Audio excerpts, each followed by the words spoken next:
Welcome to Follow Up and Follow Through for your in-person class delivery, brought to you by Microsoft Learning.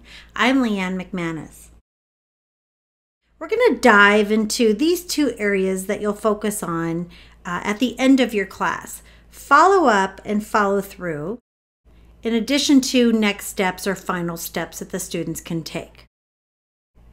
The point of follow up and follow through is that if you said you were going to do something or you discussed something in class that you wrote down, you want to make sure you address it or you follow through and do what you said you were going to commit to. Remember the kickoff of class when we go through expectations and objectives? Now you're going to bring this full circle. So we want to bring back what we started with at the beginning of class, what we highlighted on the whiteboard. So at the beginning of class, we want to come back around and verify, have the students actually met the learning objectives? This should be easy to solidify at the end of class. Did all of their questions and concerns get met during the class? Did you write those down? Did you highlight those? Did you check them off as you were going through as they got answered? If you didn't do that during the class, I would take this time to leverage what the students have learned, check them off on the board. It just adds a finality to what we got accomplished. Were there ultimate expectations achieved? I always aim for, did I meet your expectations, but I'm hoping that I actually exceeded your expectations. And ultimately, are they happy with their learning outcomes? Did they end up far ahead of where they would have projected themselves to be at the beginning of class compared to where they finished and what they know and the knowledge and skills they have now at the end of class? At the end of class is the appropriate time for you to share your contact information. What is it that you feel comfortable sharing? The email address is usually the go-to for me, a website where they can actually reach me as well. I'm not always the one to give out my phone number, particularly my cell phone number, but that's up to you and what you're willing to let be out there in the public.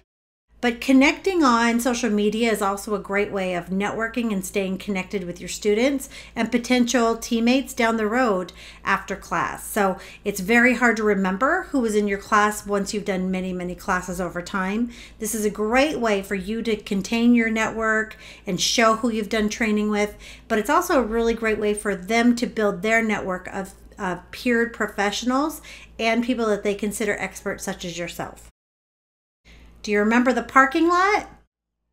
Now is the time that we're going to address the items that are in the parking lot. So those items that we deemed out of scope of the class are what we're going to go through now. Remember, there was not a commitment made to solve these items in the parking lot, simply to capture them and to highlight if there were solutions found along the way or some resources that came up available. So really this is just to address and make sure people were heard of the items that are in the parking lot. Provide any necessary resources that you might have. So if there's a follow-on and you know someone else is an expert, maybe tell them about these books or websites they can access or companies they can refer to. And you just want to be able to talk to the items, ask for feedback, see if other students in the room might actually provide resource information at this time as well. As a side note, I have a lot of students and myself who take images of what's captured during the class, including the parking lot. This just helps to jog their memory, provides them a feedback loop again for what we talked about in class. Now it's time to talk about the final steps in the class.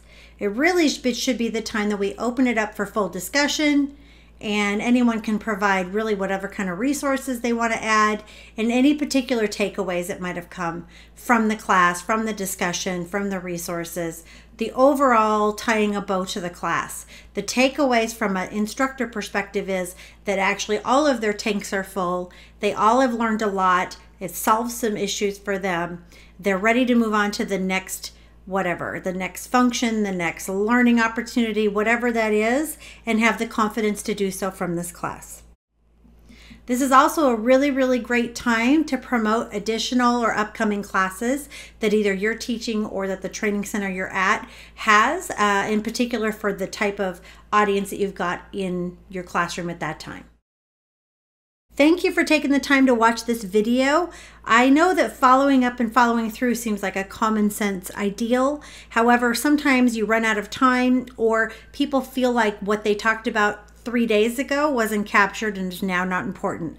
I try to make sure that I tie it all back together and throughout, and I've just recommended that for you. I hope that helps you in your next class.